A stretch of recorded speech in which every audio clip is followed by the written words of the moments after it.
그런즉 누구든지 그리스도 안에 있으면 새로운 피조물이라. 이전 것은 지나갔으니 보라 새 것이 되었도다. 사랑하는 하나님, 새날 주심을 감사합니다. 하나님께서 십자가의 피로 값주고 우리에게 새 생명을 주신 귀한 날이기에 오늘도 감사하며 기뻐하며 하나님 나라 건설하며 살기를 간절히 소원합니다. 성령님 함께하여 주시고 십자가의 보혈로 깨끗하게 능력, 생명, 생기로 인도하여 주시옵소서. 오늘도 주께서 허락하신 귀한 사명, 소명 감당하며 살아가는 가장 귀한 능력의 삶 살게 도와주시옵소서. 온전히 의지하오며 영광 올려드리오며 살아계신 예수 그리스도의 이름으로 간절히 기도드리옵나이다. 아멘. 찬양으로 하루를 시작하겠습니다. 새 찬송가 545장, 통일 찬송가 344장. 이 눈에 아무 증거 아니 배어도 믿음만을 가지고서 늘 걸으며 믿음으로 매 발걸음 우리 하나님 의지하며 나가겠습니다. 이 눈에 아무 증거 아니 배어도 믿음만을 가지고서 늘 걸으며 이 귀에 아무 소리 아니 들려도 하나님의 약속 위에 서리라. 걸어가세 믿음 위에 서서 나가세 나가세 의심 버리고 걸어가세 믿음 위에 서서 눈과 귀에 아무 증거 없어도 이 눈이 보기에는 어떠하든지 이미 얻은 증거대로 늘 믿으며 이 마음에 의심 없이 살아갈 때에 우리 소원 주 안에서 이루리. 아멘. 걸어가세 믿음 위에 서서 나가세 나가세 의심 버리고 아멘. 걸어가세 믿음 위에 서서 눈과 귀에 아무 증거 없어도 주님의 거룩함을 두고 맹세한 주 하나님 아버지는 참 미쁘다. 그 귀한 모든 약속 믿는 자에게 능치 못할 무슨 일이 있을까. 걸어가세 믿음 위에 서서 나가세 나가세 의심 버리고 걸어가세 믿음 위에 서서 눈과 귀에 아무 증거 없어 믿음으로 걸어갑니다. 걸어가세 믿음 위에 서서 나가세 나가세 의심 버리고 걸어가세 믿음 위에 서서 눈과 귀에 아무 증거 없어도. 아멘. 하나님 말씀 앞으로 나가겠습니다. 마태복음 15장 21절부터 39절까지가 되겠습니다. 오늘 본문은 칠병이어 이런 상황도 나오고 또 두로아 시돈 왼쪽 위에 보시면은 두로아 시돈 이쪽은 이제 가나안 땅이고 또 이방인의 땅 지역이고 접경 지역이다 그렇게 생각하시면 되겠고요. 그 다음에 오병이어의 사건이 일어난 때는 기적이 일어난 때는 벳세다 근방으로 저희가 여겨집니다.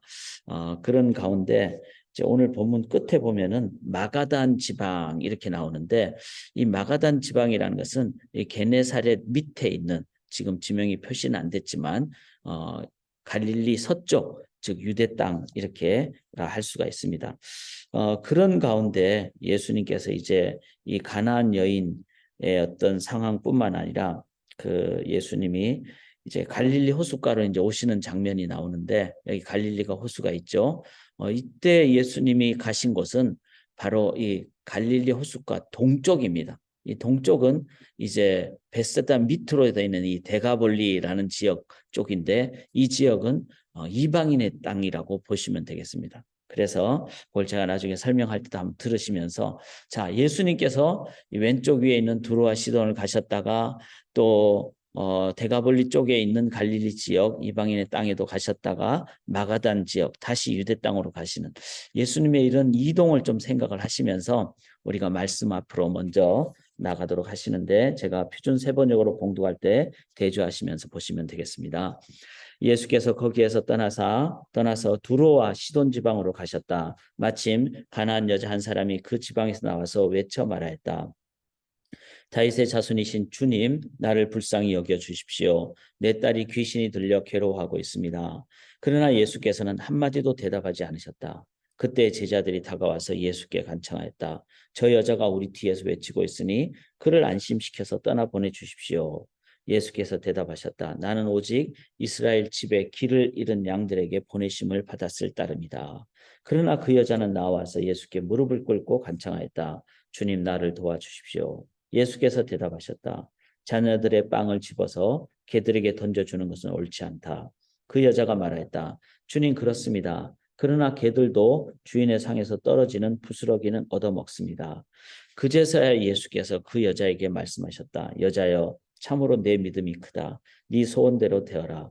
바로 그 시각에 그 여자의 딸이 낳았다. 예수께서 거기에서 떠나서 갈릴리 바닷가에 가셨다. 그리고 산에 올라가서 거기에 앉으셨다. 많은 무리가 걷지 못하는 사람과 지체를 잃은 사람과 눈먼 사람과 말 못하는 사람과 그 밖에 아픈 사람을 많이 데리고 예수께로 다가와서 그 발 앞에 놓았다. 그러자 예수께서는 그들을 고쳐주셨다. 그래서 무리는 말 못하는 사람이 말을 하고 지체 장애인이 성한 몸이 되고 걷지 못하는 사람이 걸어다니고 눈먼 사람이 보게 된 것을 보고 놀랐다. 이스라엘의 하나님께 영광을 돌렸다. 그때 예수께서 제자들을 가까이 불러놓고 말씀하셨다. 저 무리가 나와 함께 있은 지가 벌써 사흘이나 되었는데 먹을 것이 없으니 가엾다. 그들을 굶주린 채로 돌려보내고 싶지 않다. 가다가 길에서 쓰러질지도 모른다. 제자들이 예수께 말하였다. 여기는 빈들인데 이 많은 무리를 배불리 먹일 만한 빵을 무슨 수로 구하겠습니까? 예수께서 그들에게 물으셨다. 너에게 빵이 몇 개나 있느냐? 그들이 대답하였다. 7개가 있습니다. 그리고 작은 물고기가 몇 마리 있습니다. 예수께서 무리에게 명하여 땅에 앉게 하시고 나서 빵 7개와 물고기를 들어서 감사 기도를 드리신 다음에 떼어서 제자들에게 주시니 제자들이 무리에게 나누어 주었다. 사람들이 모두 배불리 먹었다. 그리고 나서 남은 부스러기를 주워 모으니 7광주리에 가득 찼다. 먹은 사람은 여자들과 아이들 외에도 남자만 4,000명이었다. 예수께서 무리를 헤쳐 보내신 뒤에 배에 올라 마가단 지역으로 가셨다. 아멘. 살아계신 하나님의 말씀입니다.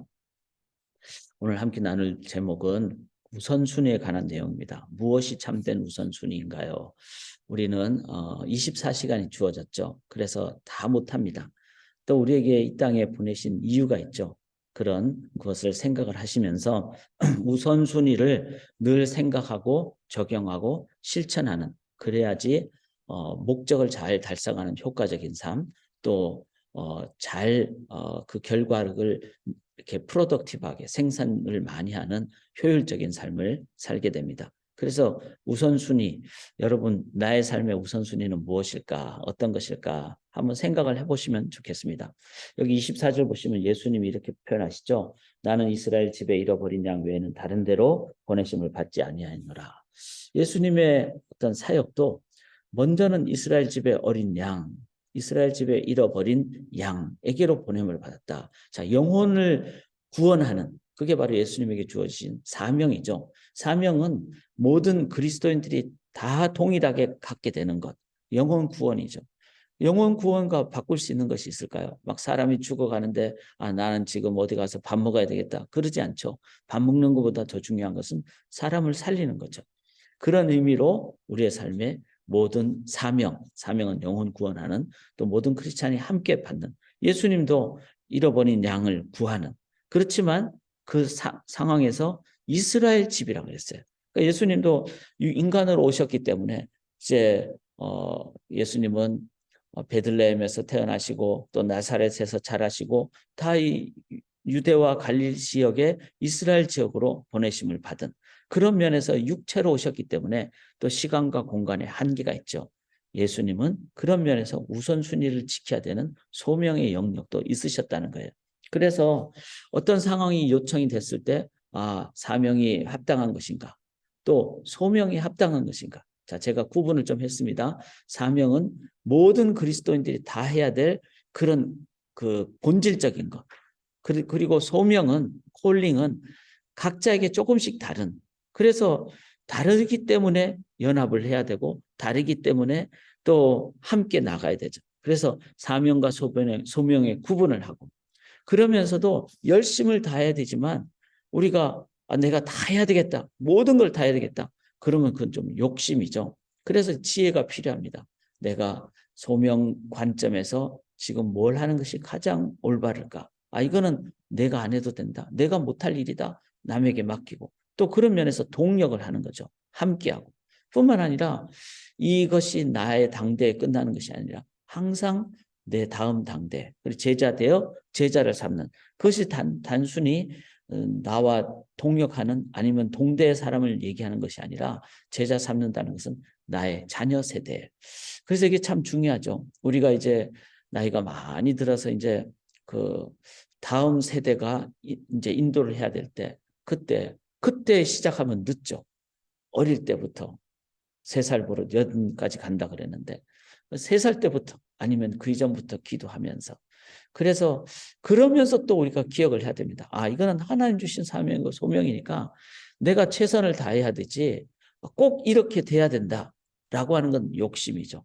내가 하나님의 영역을 내 영역을 벗어나서 하나님이 하시는 영역대로 하려고 하는 것은 욕심이죠. 그런 면에서 사명과 소명은 God-given 미션, God-given calling, 하나님이 주신 그러면 하나님의 뜻대로 하는 것이죠. 그래서 우리가 최선을 다하되 내가 이렇게 열심히 전도를 했는데 왜 하나님 지금 답을 안 주십니까?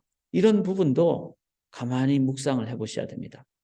내가 하나님을 자리를 차지하려고 하는 거죠. 그래서 하나님이 왜 빨리 안 합니까? 하고 하나님을 윽박질러서도 안 되는 것이죠. 그게 바로 다 사명과 소명을 전체적으로 우리가 다 이해하면서 내 삶을 어떻게 살 것인가. 그걸 바로 우선순위라고 그러죠. 그런데 제가 여기에 표현을 하나를 더 했습니다. 사명자가 있고 소명자 이 동일하지만 구분은 제가 했어요. 뿐만 아니라 그것을 받는 입장에서의 자세, 이 소망자라고 제가 표현을 하는데 이 소망자도 너무나 중요하죠. 왜냐하면 궁극적으로 영혼 구원이 사명이고 영혼 양육이 소명이라면 그 영혼으로서 내가 어떻게 살아갈 것인가. 이 소망을 갖는 자세도 중요하다는 겁니다. 그것을 보면서 우선순위를 내가 적용을 하는. 자, 이것이 오늘 우리가 이제 앞으로 남은 평생을 살아가면서 구분을 잘하고 지혜를 얻게 살고 이런 부분이 필요해요. 사역을 하다 보면은 막 하고 싶은 일은 너무 많고 해야 될 일은 너무 많은데 생각하다가 어떻게 보면은 막 복잡해지거나 지쳐버릴 수가 있죠.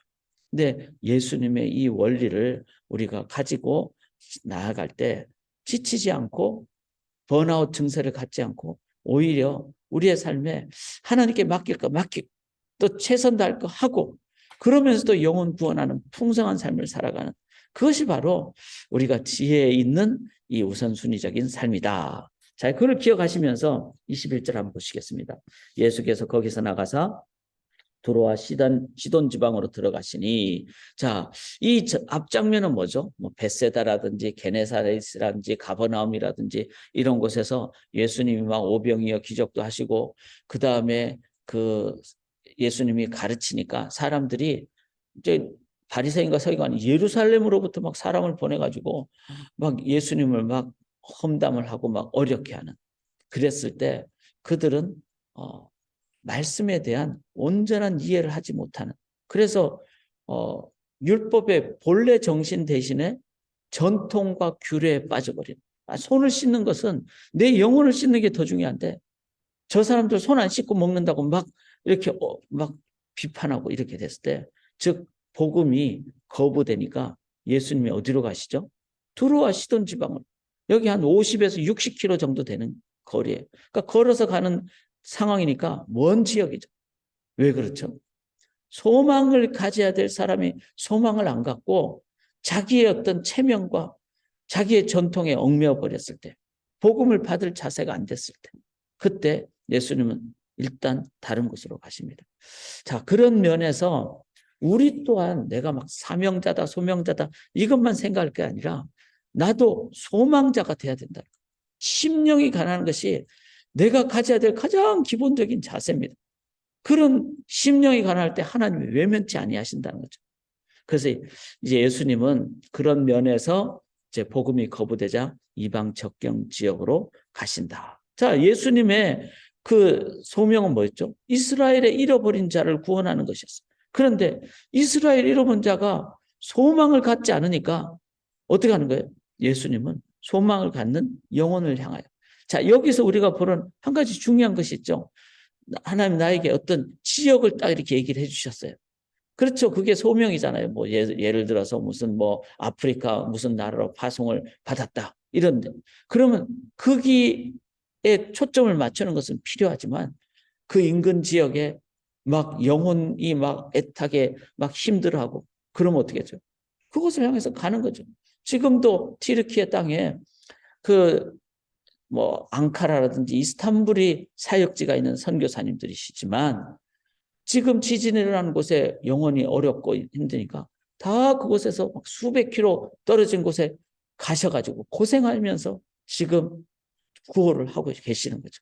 왜? 그곳이 영혼이 지금 죽어가고 있는 상황이시니까. 자, 이런 것을 보면서 우리의 우선순위는 지역과 어떤 상황을 뛰어넘어서 영혼이 죽어가고 있느냐 아니냐. 그 부분 또한 중요한 우선순위다. 그랬을 때 지경을 넓게 보는 그 우선순위도 생각을 해야 된다는 거죠. 소망교회가 올해 이제 튀르키예도 저희가 꼭 가야 된다고 생각을 합니다. 그 다음에 하이티도 가고 또 내년이 되면은 DR도 가고 그 다음 해가 되면은 저희가 인도네시아도 가고 이렇게 가는 것은 우선순위에 그 영혼의 그 안타까움이 있다. 이것을 우리가 생각을 하는 것이죠. 22절에 보시면은 가나안 여자 하나가 그 지경에서 나와서 소리 질러 이르되 주 다윗의 자손이여 내 딸이 흉악하게 귀신 들렸나이다. 자, 가나안 여인은 이방 여인이죠. 예수님의 소명 대상은 아니었습니다. 그러니까 예수님은 이런 얘기를 들었을 때 어떻게 할까요? 그냥 관심을 안 갖거나 이렇게 대응을 하지 않는. 그럼에도 불구하고 이 여인이 처한 상황은 어떻죠? 내 딸이 흉악하게 귀신 들렸나이다. 자, 가나안 여인이든 어떤 사람이든 모든 영혼은 하나님의 형상으로 창조됐습니다. 그런 면에서 우리는 기본적으로 내가 나의 어떤 대상은 여기뿐이다. 이게 아니라 뭐 저 같은 경우도 애나버 소망교회 목회자지만 소망교회 성도님만 섬기는 것이 아니라 물론 초점은 소망교회 중심으로 해야 되죠. 그렇지만 뭐 미시간이나 미국 다른 어떤 상황에서 어려움 있는 얘기를 들었을 때 항상 귀를 열고 항상 그에 대한 그 마음에 닿지 않아야 되는 이것이 참 중요한 우선순위를 갖는 자세이다. 그런데 23절을 보십시오. 예수는 한 말씀도 대답하지 아니하시니. 참 이것은 해석하기 어려운 거죠. 예수님이 냉철하고 냉담하셨다. 냉철한 것까지는 좋은데 냉담하셨다. 이렇게 이해가 될 수가 있죠. 우선은 예수님은 지금 소명의 상황이시기 때문에 이제 나는 이스라엘의 잃어버린 자를 향해서 왔다. 이런 의미도 있고 또 다른 관점에서 봤을 때는 이 여인이 어떤 마음으로 이렇게 왔을까? 자신은 가나안 여인이잖아요. 가나안 여자로서 유대인 남자한테 다가오는 것은 당시의 상황으로서는 참 쉽지 않은 상황인데. 그런데 예수님이 한 말씀도 대답하지 아니하시니까 만약에 이 여인이 그냥 문화적으로 그리고 내 딸이 낳아도 되고 안 낳아도 되고 이런 상황이라면은 이렇게 한 말씀도 대답하지 않았을 때 어떻게 해야 될까요? 아, 그런가 보다 하고 갔을 겁니다. 그런데 이 여인은 더 와서 간절하게 이게 바로 소망의 자세의 모습이라는 거죠. 어떤 의미에서는 예수님은 이걸 한번 테스트하는, 여인이 가진 그 마음이 어떤 마음인가, 이 테스트하는 그런 의미로 침묵을 하신다는 겁니다. 자, 이건 저는 아침에 묵상을 하면서 우리가 하나님을 향할 때, 하나님 앞에 향할 때 어떨 때는 답이 금방 오지 않거나, 어떤 상황을 봤을 때 좀 내가 생각하는 만큼 금방 어떤 그 결과가 오지 않는. 자, 결과가 오지 않으면은 포기를 해야 될까요? 우리가 포기하지 말아야 될 영역이 있죠. 영혼 구원에 관한 것이죠. 하나님 나라 건설에 관한 것이죠. 그 부분은 답이 없거나 아직 더디거나 침묵의 상황이라 할지라도 이것이 진정 간절한 것이라면 우리는 간절히 더 아뢰고 더 부르짖고 더 외쳐야 된다는 겁니다. 이게 바로 하나님의 우선순위 속으로 우리가 들어갈 수 있는 길이다. 이걸 한 번 더 생각을 하게 됐습니다. 조금 더디 온다고 여러분 잊어버리거나 그렇다면은 어쩌면 우리 자신을 한번 돌아봐야 된다고 생각합니다. 저 자신도 기도 제목이 여러 가지가 있는데 어떤 때는 기도 제목을 기억을 못할 때도 있고 안 할 때도 있고 잊어버릴 때도 있고 그렇더라고요. 그것은 저의 마음에 그 소망의 간절함이 참 기계화된 것이 아닌가. 그런 면에서 하나님 앞에 한 번 더 무릎을 꿇고 의지하게 됩니다. 소망자의 자세가 중요합니다. 자, 23절에 보니까 제자들이 와서 청하여 말하되 그 여자가 우리 뒤에서 소리를 지르니 그를 보내소서. 그를 그냥 보내소서. 이거는 뭐죠? 제자들은 우선순위나 소명이나 사명이나 이런 관점이 아니니까 그냥 어떡합니까? 자신에게 주어진 어떤 상황 따라서 해버리는 거예요. 이거는 힘들다. 이거는 유대인과 이방인의 어떤 차별이다. 차별로 봐야 된다. 그러니까 배격을 해버려요. 사랑하는 여러분, 교회는 이렇게 제자들의 관점으로 있는 곳이 아니라 교회는 사명과 소명의 관점을 갖는 곳이 교회입니다. 그래서 늘 지역을 위해서 열려있고 관심을 갖고 마음을 쏟는 것. 우리가 혹시 배격하고 있지 않은가? 여러 가지 면에서 우리가 한번 생각을 좀 해봐야만 됩니다. 인종적으로 우리가 너무 한국적으로만 아니면은 또 우리 세대만 이러지 않는가? 마음을 열고 우리가 사명과 소명으로 나가야만 합니다. 27절을 보시면 여자가 이르되 주여 올소이다마는 개들도 제 주인의 상에서 떨어지는 부스러기를 먹나이다. 이 여자가 아무리 예수님이 침묵하든 제자들이 배격하든 그 속에 뭐가 있죠? 소망과 열망이 있어요. 왜? 자기 딸이 낳아야 되니까. 그럴 때 이 여인이 하는 얘기가 뭐죠? 개들도 제 주인의 상에서 떨어지는 것을 먹나이다. 자, 개라는 표현은 왜 그렇죠? 유대인들이 이방인을 향해서 썼던 거예요. 유대인들은 올바른 사명도 없었고 소명도 없었고 완전히 차등과 배격의 관점으로 있었기 때문에 이방인을 개로 여겼습니다. 그런데 이 여인에게는 열망이 있었죠. 딸이 낳아야 된다. 그 소망이 있었죠. 그것을 갖고 뭐라고 표현합니까? 나 개입니다. 나 정말 그렇게 연약한 자입니다. 나는 아무것도 아닌 자입니다. 이건 뭐죠?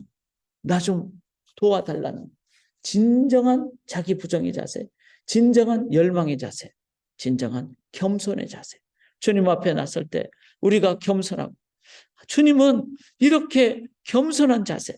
그래서 십자가에서 한편 강도는 마지막 순간에 나를 불쌍히 여겨달라고 했을 때 마지막 순간까지도 예수님은 그 사람을 향해서 네가 오늘 나와 함께 낙원했으리라 그렇게 여겨주셨다는 거죠. 이게 주님이 갖고 계시는 우선순위라는 겁니다. 이거를 우리가 종합적으로 좀 살펴볼 수 있기를 원합니다. 29절 보시면은 자, 예수께서 거기서 떠나서 갈릴리 호숫가에 이르러 산에 올라가 거기에 앉으시니. 자, 갈릴리 호숫가에 이르러 이제 했는데 그 곳에서 칠병이어를 일으켜요. 그러면은 칠병이어를 일으킨 그 곳은 어떤 곳일까요? 여기 31절 끝에 보면은 무리가 이제 여긴 칠병이어는 아니죠. 장애인들을 하고 고치고 그리고 이제 거기서 이제 칠병이어를 일으키죠. 그러니까 이 지역은 어떤 지역인가 하면은 바로 이 사람들이 이스라엘의 하나님께 영광을 돌리니라. 자, 자기들의 하나님이잖아요. 유대인들은. 그러니까 뭐 여호와 하나님께 영광을 돌리 이렇게 표현한데 이스라엘의 하나님께 영광을 돌렸다는 것은 예수님 지금 가신 곳은 갈릴리 동쪽, 동남쪽, 즉 대가볼리 쪽에 있는 이방인들이 있는 곳으로 가셨다는 거죠. 예수님은 어떤 것입니까? 어떤 분이십니까? 예수님은 유대인, 이방인 차별을 하지 않습니다. 영혼의 간절함을 먼저 보십니다. 물론 예수님은 육체적인 한계 때문에 이스라엘이라는 곳에 우선순위를 두신 것은 사실입니다. 자, 이것을 종합적으로 오늘 보시는 것이 필요해요. 우리도 마찬가지입니다.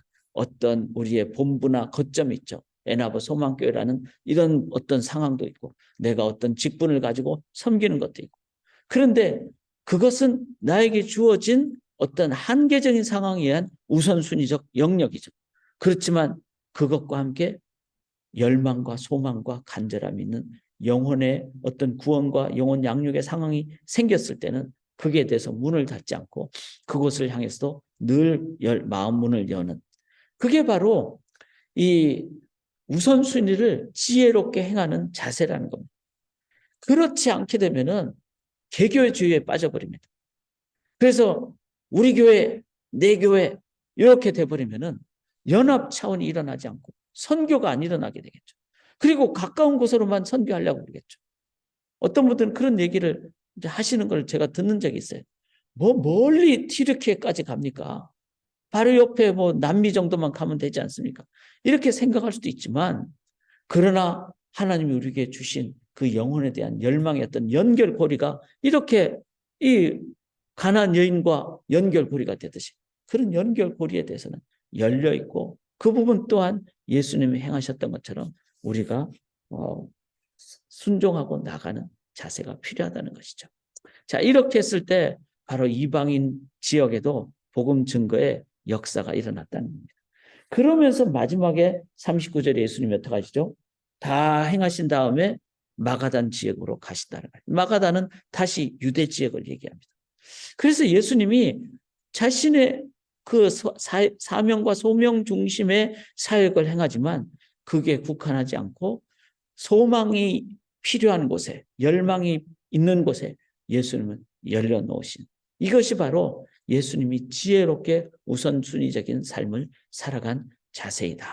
우리도 그걸 적용을 하면서 자, 세 가지 기억합시다. 사명, 영혼 구원, 소명, 나에게 맡겨진 어떤 지역, 그 다음에 영혼의 우선적인 열망을 갖는 자들을 향한 마음, 소망자를 향한 갖는 자들을 향한 마음. 바로 이것이 예수님이 질병위를 일으키면서 그 굶은 백성들을 향해서 32절에 보면은 내가 무리를 불쌍히 여기노라. 이 불쌍히 여긴다는 말은 스플랑크니조마에 좀 어려운 편이지만 내 창자가 끊어지는 듯한 아픔이죠. 우리가 너무 슬프거나 정말 가족이 어려움을 당할 때는 내 창자가 끊어지는 아픔이 있잖아요. 너무 그 통곡이 심할 때. 예수님은 그 영혼에 대한 마음이 계셨습니다. 이것이 실은 우선순위죠. 그리고 이 이방 사람들을 향해서 칠병이어를 먹여주시죠. 예수님은 이방인들을 향해서도. 그런데 7광주리가 남았다 그랬어요. 오병이어는 12광주리잖아요. 그 12광주리는 그 배낭을 얘기합니다. 우리 백팩 정도에. 그래서 제자들이 그냥 백팩 정도. 근데 여기서 말하는 광주리는 스피리스라고 이거는 우리 소위 말해서 우리가 이제 뭐 각 집에 이제 그 트래시 캔 있잖아요.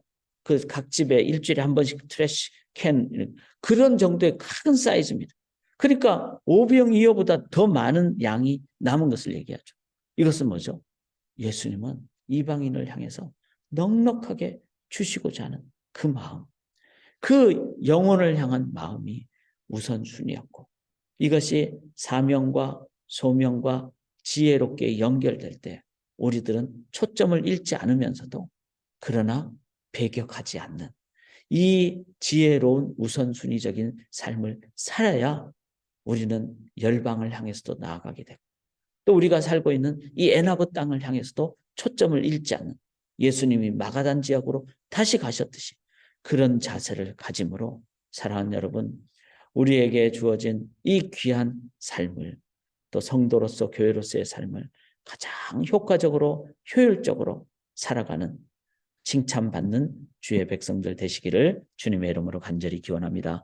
살아계신 하나님, 한 영혼이 천하보다 귀하다고 하셨습니다. 오늘도 그 사명과 소명 또 소망을 갖기를 원하는 열망 가운데 있는 영혼들을 보면서 우리가 연합도 하고 동력도 하고 또 최선의 그 헌신을 통해서 주님의 나라가 온전히 이루어지도록 이 애나버 땅뿐만 아니라 내 가정뿐만 아니라 우리 교회뿐만 아니라 이 애나버 지역에 미시간 지역에 그리고 열방에 이루어지도록 주님의 몸된 교회가 진정한 우선순위를 잘 지혜롭게 초점 맞추고 헌신하는 삶을 살게 도와 주시옵소서.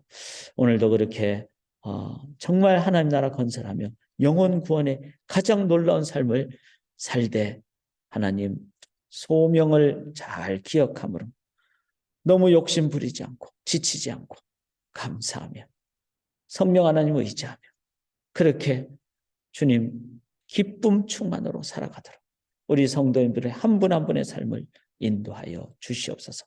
온전히 의지하고 살아계신 예수 그리스도의 이름으로 간절히 기도드리옵나이다. 아멘.